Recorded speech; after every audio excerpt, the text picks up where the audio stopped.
Choreographer Shekhar master ఇంట్లో తీవ్ర విషాదం చోటు చేసుకుంది. వివరాల్లోకి వెళ్తే మొన్న రీసెంట్ గా వాళ్ళ వదిన్ని కోల్పోయారు శేఖర్ మాస్టర్. ఇప్పుడు సొంత తమ్ముడినే కోల్పోయారు. శేఖర్ మాస్టర్ బుల్లితెర చూసే ఆడియన్స్ అందరికీ సుపరిచితం. డి అనే షో ద్వారా కొరియోగ్రాఫర్ గా, డాన్స్ మాస్టర్ గా, డి షోకి జడ్జి గా చాలా మంది బుల్లితెర ఆడియన్స్ కి సుపరిచితం. అయితే శేఖర్ మాస్టర్ ఇంట్లో రీసెంట్ గా తీవ్ర విషాదాలు చోటు చేసుకుంటున్నాయి. సరిగ్గా 1 year బ్యాక్ రాకేష్ మాస్టర్ చనిపోయారు. లేటెస్ట్ గా 3 months బ్యాక్ వదిన గారు చనిపోయారు. ఇప్పుడు తమ్ముడు కూడా చనిపోయారు. ఈ విషయాన్ని తన ఇన్స్టాగ్రామ్ హ్యాండిల్ ద్వారా శేఖర్ మాస్టర్ ఆడియన్స్ తో పంచుకుంటూ ఎమోషనల్ అయ్యారు. నువ్వు ఎక్కడున్నా హ్యాపీగా ఉండాలిరా, ఇంత తొందరగా నిన్ను కోల్పోతామని కలలో కూడా అనుకోలేదు.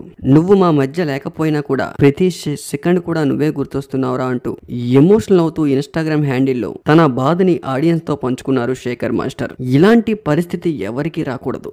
ఒకే సంవత్సరంలో ఇంతమందిని కోల్పోవడం చాలా బాధాకరం. 1 year బ్యాక్ రాకేష్ మాస్టర్ ని కోల్పోయారు. సరిగ్గా 3 నెలల క్రితం వదిన్ని కోల్పోయారు. అప్పుడు కూడా చాలా ఎమోషనల్ అయ్యారు. ఇప్పుడు తమ్ముడిని కూడా కోల్పోయారు. 3 నెలల క్రితం నుంచి అనారోగ్యంతో బాధపడుతున్న శేఖర్ మాస్టర్ తమ్ముడు రీసెంట్ గా కన్నుమూశారు.